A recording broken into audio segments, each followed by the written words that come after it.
তো hello guys, তোমাদের জন্য চকচকা ধবধবা ব্লগ নিয়ে হাজির। তোমরা তো থাম্বনেল দেখে বুঝতেই পারছো আমরা এখন চা খেতে যাচ্ছি।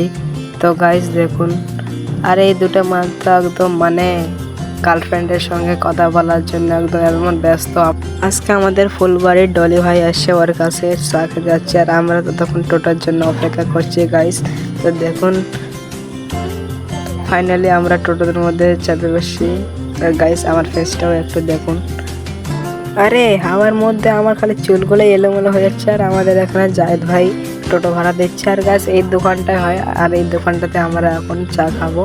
আর গাইস দেখুন আমরা দোকানের মধ্যে চলে আসছি, আর দেখতে থাকুন তোমরা গাইস দেখুন। আর ফাইনালি চাটা হাতে পেলাম, আর আমাকে ছেড়ে ছেড়ে আর এরা খেয়ে নিচ্ছে। তো গাইস এই দোকানটাতে আমরা রোজ আসি, খুবই চায়ের স্বাদ আর কি বলবো। আর এই বন্ধুটা আমার। হেই গাইস, আমাদের চা খাওয়া সম্পূর্ণ হলো। চা খাওয়ার পর এখন যাচ্ছি রেল লাইনের দিকে। রেল লাইনে তোমরা যদি সঙ্গে থাকো তাহলে তোমরা দেখতে পাবে রেলটা কী জিনিস। আর আমাদের এইদিকে অবশ্য এই সূর্যটা উঠেনি, তোমাদের ওইদিকে তো সূর্য ওঠে না যেহেতু। আমি জানি তোমাদের এদিকে শুধু চাঁদ ওঠে, সূর্য দেখুন। আর আমরা এখন বাড়ির দিকে রওনা দিয়েছি। আর গাইস ভিডিওটা ভালো লাগলে লাইক কমেন্ট শেয়ার সাবস্ক্রাইব করে দিও। আর তোমাদের জন্য এত কষ্ট করে ভিডিও বানাই, একটু সাপোর্ট